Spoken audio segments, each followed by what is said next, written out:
Hey y'all, this is Kim from Kim Dixon Creative. Thanks for stopping by my channel today.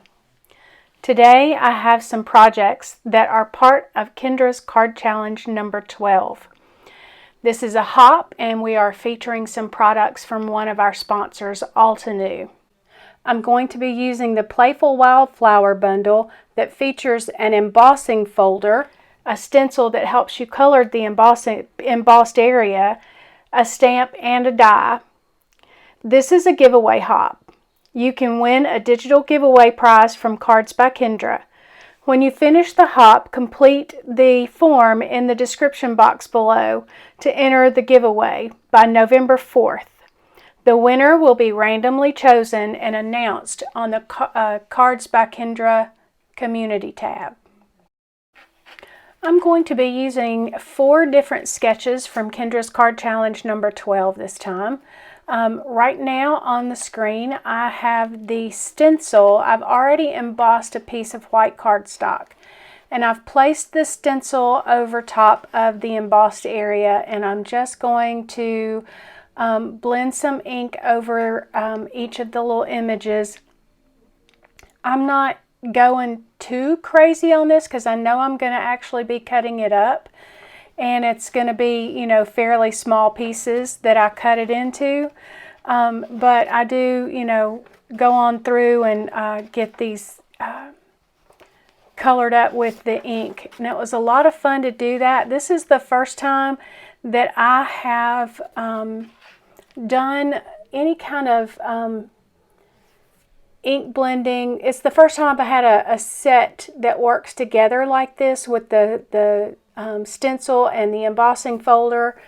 The stamp that comes with the image is the same as one of the flowers on the embossing, so you could actually I guess you could actually emboss and then cut. I don't know, you probably couldn't emboss it and cut it out with your die cut machine, because then it would just end up pressing out the texture in it. But anyway, but it is the same. And so I've also got some mint tape there that I'm using to just cover up little areas that I want to make sure I don't get ink on, that I'm going to come back in with a different color. This stencil has the floral section on one side, on one end of the stencil, and then you flip it around and it's got the greenery part of the stencil. And it's really neat how it works together, and it made some really pretty images once I got done with it. I'm going to take some blue ink. Well, I'm going to do my little daisies first. I started out using 2 different colors, and then I realized I don't really have to do that. I just have to concentrate my colors where I want it darker, and then just lighten up my pressure. And you naturally are going to run out of ink eventually. It lightens up. So, start it like I did. I started in the center and just worked my way out, and it made these cute little daisies. Not that my two-tone daisies up top weren't cute too. I like those too. I like the way those 2 colors work together. That melon kind of color, I really like that. But I also like these solid color or solid yellow daisies that I've got going here. I thought they turned out really cute as well. So now I'm going to come in with some blue and color in these, what I think is probably like a hydrangea. Down here in the south, I'm not sure where all they're. I'm not a plant person. I just know that the hydrangea was planted here for as long as I can remember, and it's growing on the side of our house. It's got mine has blue blooms, and I know that hydrangeas bloom depending on the acidity of your soil. Is for the most part the original hydrangea. Depending on the acidity of your soil is the color that you're going to get. And so mine for whatever reason, blooms blue. I don't know if that means it has a lot of acid, it doesn't have a lot of acid. I just know that the acidity does affect the color of your bloom. So I'm painting or ink blending mine a blue, and I'm just kind of mixing in those two blues so I can get some texture going, color texture going. And the one of them I didn't color in as heavily as I did the other one. So now I've flipped my stencil around, and I'm going to ink in my leaves. So I'm using this kind of a bright, it's almost yellow, kind of a yellow-green ink here. And just going to blend it all, and I'm using the same color on all of the green. Because again, I don't think I'm going to end up using a whole lot of this on my images with the sketches that I picked out. So I'm not paying particular care, but I don't want it to look bad either. My idea is, at least if nothing else right now, I'm getting a little bit of practice with the blending the ink over that stencil. And the cool part about blending over this embossed area, it doesn't seem to tend to bleed up under the stencil very badly. So I don't know if it's because it's raised up and poking through the stencil that causes that, but it was really nice. I'm just using those two magnets there on my board, and I didn't get any bleed up under the stencil. So I'm very much a novice at blending ink and stenciling, and unless it's just absolutely just very simple stenciling. So I'm very much a novice with that, but it's fun. I enjoyed it and hope to do some more of it soon. So I just came back in with a little bit of darker green ink just to kind of give it a little, like I said, a little more color texture in there. And so that is one way I'm going to use. I told you I'm going to do 4 different cards. That's one way that I'm going to use the set to make a card.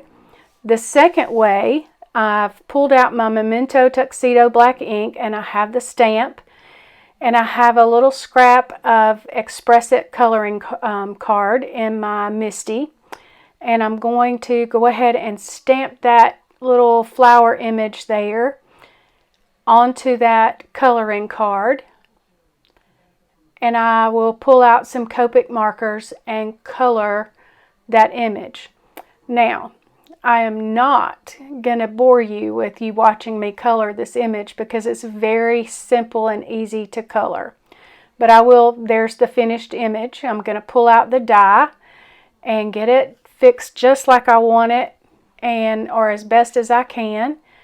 And I couldn't find my mint tape after I used it not long ago. I couldn't find it, so I have a full sticky Post-it note right in front of me, so I just grabbed it. I will tell you that it stuck very well after I ran it through my die cut machine. I won't be doing that trick again. All right, so number 3, I'm going to come in here with that same stamp, and I'm going to use some Versamark sticky ink. I'm getting my little powder tool ready and just going to dust that over that. Again, it's just a little scrap of white cardstock, nothing fancy. I don't even know where it came from. It's just in my scrap bin. And so I'm going to put that powder tool all over that piece of cardstock, and I'm going to get my watermark ink, my Versamark watermark ink. Gosh, I can't speak. And get that stamped down on my white cardstock. And I'm thankful that I get to use a Misty because I like, especially when I'm doing embossing powder, I like to stamp twice to make sure I've got enough of the sticky ink all over the image. So, and I use my little homemade stamp press that I've got there to make sure that I get good even pressure over it as well. And I think I got a good good coverage. I've got some copper colored fine detailed embossing powder from Ranger that I'm going to use. I've never used this, and I've had it probably who knows how long I've had it. I thought it was gorgeous when I bought it, but yet I've never used it. So I'm going to use it this time, and I can't wait for you to see the card that I end up with for this technique. I'm going to hit it with my heat gun and get all of that beautiful shiny embossing powder melted to where I can have that pretty sheen on my stamped image. And that copper, it really is gorgeous. The copper was beautiful. I'm going to pull out my die again and get it fixed just right. I'm not going to make the Post-it note mistake again, because I don't want to mess up my little image that I've got. And I did find my mint tape. I'm going to pull a piece off and just get that fixed on there like I want it, and take it over to my die cutting machine and get it cut out. And that mint tape comes off much easier than that Post-it note did. It was bad. I thought for certain I was going to tear my image, but I didn't. I mean, the mint tape sticks enough in there, but at least it just stuck to my die, not to my image. But I literally did hold my breath thinking that I was going to mess up my colored image. And I think at that point we would have just had 3 cards. I don't know. I mean, not that image is hard to color or anything, but it would have frustrated me to the point that I wouldn't have wanted to look at it. So that's, unfortunately how I am. But there is the 3rd way I'm going to use it. Now here comes the 4th way, and this is nothing exciting, but it's so pretty. That embossing folder is so pretty. I'm just going to emboss on this piece of cardstock. It's white cardstock. I'm just going to emboss on it, and look at the detail. You can really see it. So I'm going to show you putting together the first card that I made. I lost some footage in the middle, and so I decided I'm just going to actually just show me putting together this one card, and then I'll show you the others. This first card is using sketch number 9, and I've used sketch number 9 a couple of times, but this one, I think this one looks really good using sketch number 9, and I'm going to use just the plain embossed white cardstock there, and I've cut all of my mats and everything, and just going to get all that glued down. And I love the, you'll see I really have gravitated, all but one card, I've really gravitated toward the oranges and browns. I love the colors of fall. They're so warm and cozy looking to me. So I'm getting those glued down.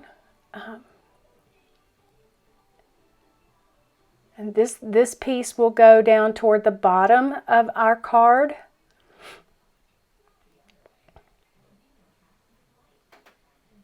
Do you guys send out fall cards? I tend to make so many because I do like the color, so I try. Sometimes it's easier for me to send out cards in the fall than to get around to doing it at Christmas. I'm pretty bad about sending out Christmas cards because you just get so busy doing so many other things, that I run out of time. I have 4 grandbabies that there's always something to go see. There's dance recitals and church programs and school programs and stuff. And then, all of the celebrations that you have with your family and your friends. And I just sometimes run out of time to send out Christmas cards. I really want to strive to do better this year doing that.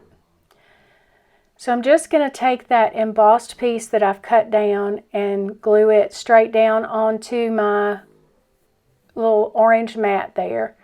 And I tried to make sure that I had plenty of glue on the back of there so that that textured background would stay stuck down. And I'm just going to put that little strip there on the side.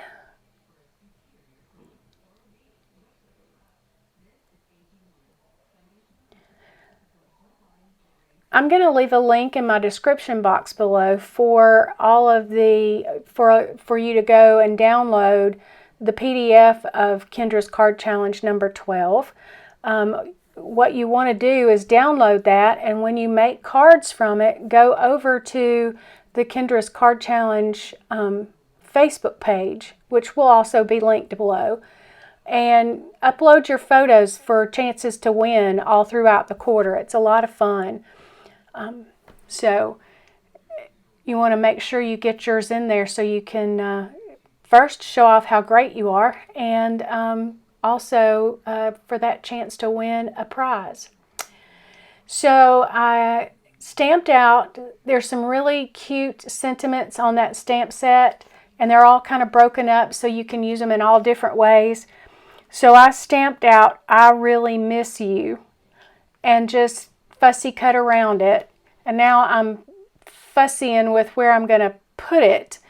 So I ended up putting it where I first thought I would put it, and that's in the bottom right corner. That's the best place, in my opinion, the way the way this layout is, that it needed that over there. And that's the first card that I made using the Altenew products, the Playful Wildflowers. Here comes the second card I made. This is using sketch number 7 and the inked background. This is sketch number 13 using the colored image. And this is sketch number 4. And I used that embossed image for it. And I think it turned out really pretty. I hope that you enjoyed it. I do hope that you enjoyed the cards that I brought to you today, and I hope that it's inspired you to create something too. Until next time, bye. Thanks for stopping by today. If you're not already a subscriber to my channel, I would be so honored if you would do so. And hit the little bell icon so that you can be notified every time I upload a new video. Until then, here are a couple of my videos from the past that might inspire you. Thanks again. Bye.